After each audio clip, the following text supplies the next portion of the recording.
Elcio, como é que vai se dar essa renovação que vocês imaginam?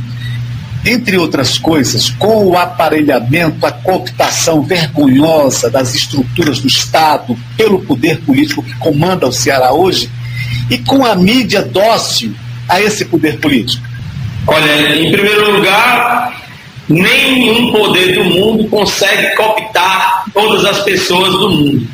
Por mais que um poder seja grande, ele não consegue cooptar todas as pessoas. Então a gente vai trabalhar com as pessoas que querem construir uma alternativa política, que querem construir uma alternativa em termos de desenvolvimento social e econômico para o Estado do Ceará. Nenhum poder do mundo tem força suficiente para corromper e cooptar todas as pessoas. Acredito que há espaço para que a gente possa se apresentar com um partido de oposição, um partido que tem um legado, um partido que tem uma história, um partido que iniciou um ciclo de mudanças no Estado do Ceará. Não aceitamos essa cooptação, nós não aceitamos essa letargia das pessoas, nós não aceitamos não fazer nada para enfrentar essa realidade que a gente está vivendo hoje no Estado do Ceará, que é uma tentativa de aparelhamento e de retorno ao clientelismo, ao patrimonialismo, ao uso do poder político apenas para benesses pessoais. E eu acho que essa fala do senador Tasso Gereissati aponta para isso. Elcio, em Acaraú, todos os cargos do Estado foram atrelados a um projeto político local. E as pessoas, de certa maneira, elas são obrigadas a atuar não como representantes dos órgãos do Estado, com representação na região, mas como, e muitas vezes, determinadas situações, como cabos eleitorais de determinado projeto. Eu tenho muito medo dessa dominação dos órgãos do Estado, da estruturação do Estado, por exemplo, Ministério Público. Eu tenho muito medo que esses órgãos também sejam cooptados por essa máquina poderosa. Isso te preocupa ou não? Olha, eu defendo que o setor público ele seja guiado pelo interesse público.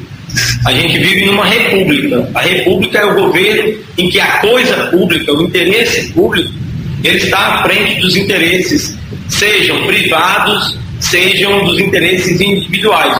Esse é o caminho que a gente precisa ter relacionado com o setor público.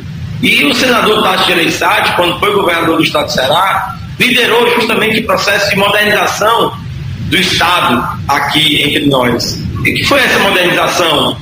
Concurso público, colocar à frente dos interesses individuais e dos interesses privados a coisa pública, o interesse público.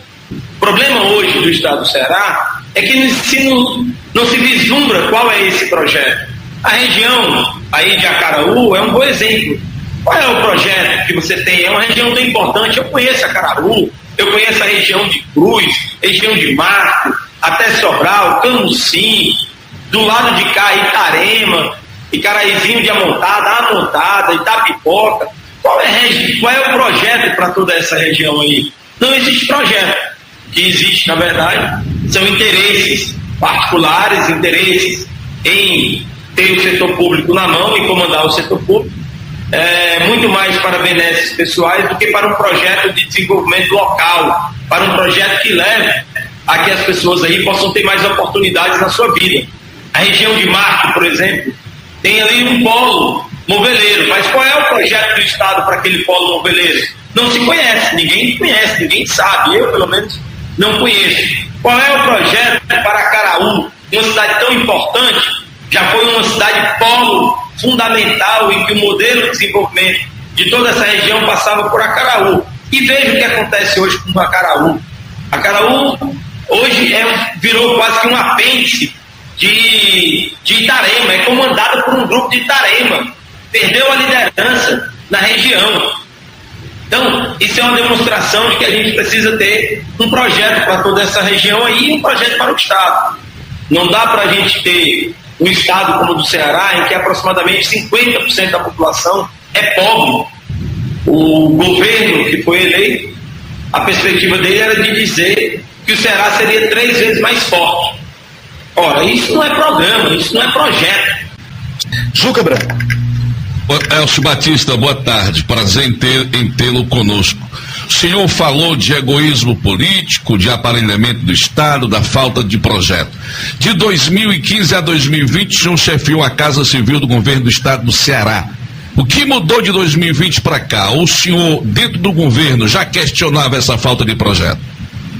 Muito importante essa tua pergunta. De fato, eu fiquei de 2015 a 2019, final de 2019, como chefe de gabinete, depois 1 ano e meio como chefe da Casa Civil. Mas vamos lá. Na segurança pública, esse tema que tem afetado a população no estado do Ceará. Naquele momento ali, em 2014, foi eleito o governo Camilo com um programa chamado Ceará Pacífico. Era um pacto, era um programa e era também um movimento com a sociedade. O que aconteceu de lá para cá? Foi abandonado. Depois que eu saí do governo, foi completamente abandonado. Ninguém fala mais em Ceará Pacífico. Ali tinha uma estratégia para desenvolvimento do Estado. E aquela estratégia poderia ser perseguida para melhorar a segurança pública. Foi completamente abandonado pelo novo governo. Vou lhe dar outro exemplo. Quando eu estava na Casa Civil, eu comandava da Casa Civil o grupo o comitê de contingência relacionado com a questão dos recursos hídricos no estado do Ceará, para enfrentar o drama da seca. Foram quase 7 anos de seca seguidos. Começou 2 anos o senador ex-governador Cid Gomes, hoje senador, e depois mais quase 5 anos de Camilo. Cadê o comitê de contingência? Cadê a estrutura de recursos hídricos? Veja, o setor de recursos hídricos foi entregue pela primeira vez no estado do Ceará, foi entregue para um deputado federal, um empresário aí da região de Itarema, que não é da área de recursos hídricos, não entende o que significa recursos hídricos. Nós deixamos de ser um estado que tinha na área de recursos hídricos um grande exemplo e que sempre foi liderado a Secretaria de Recursos Hídricos e o Sistema de Recursos Hídricos por engenheiros dos mais qualificados. E o que acontece hoje? Foi entregue para um empresário e não para uma pessoa que conhece a área de recursos hídricos, comprometendo todo o nosso desenvolvimento. Como é que a gente vai enfrentar os desafios do abastecimento de água e da segurança hídrica no Ceará para as próximas décadas? Não sabemos.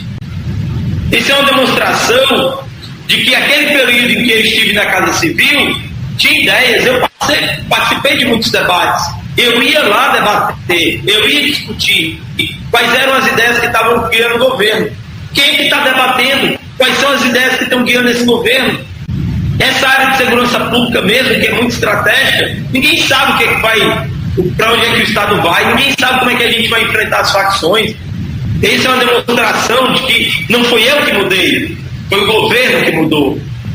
Não fui eu que mudei a minha capacidade, meu entendimento do papel da segurança pública no estado do Ceará. Foi o governo que mudou. Foram as pessoas que mudaram e que estão à frente do governo. Deixa eu só dizer uma coisa para você. Esta região para a qual você está falando é uma região muito carente, principalmente de perspectivas políticas que apontem outro rumo, que nos livre da arrogância, do autoritarismo e do mandonismo que passou a imperar no Acaraú e na região nos últimos 4, 5 anos. Agora, você disse uma coisa que eu fiquei muito curioso. Aliás, você repetiu o Ciro. O Ciro disse na convenção do PSDB, se referindo a um deputado aí da região, que ele era muito rico. Aliás, foi aqui em Brasília que ele disse, que é um deputado muito rico, empresário. Você repetiu de novo.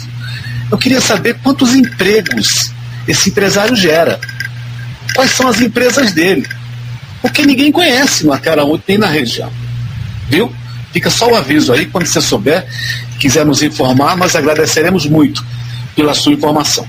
Muito obrigado pela sua presença, estourou o nosso horário, a Rádio Difusora está aberta para que você possa, a hora que quiser, dialogar conosco, e o Acaraú vai recebê-lo de braços abertos, você e outras lideranças que queiram discutir um projeto democrático acima de tudo para o Ceará e para a região. Muito obrigado.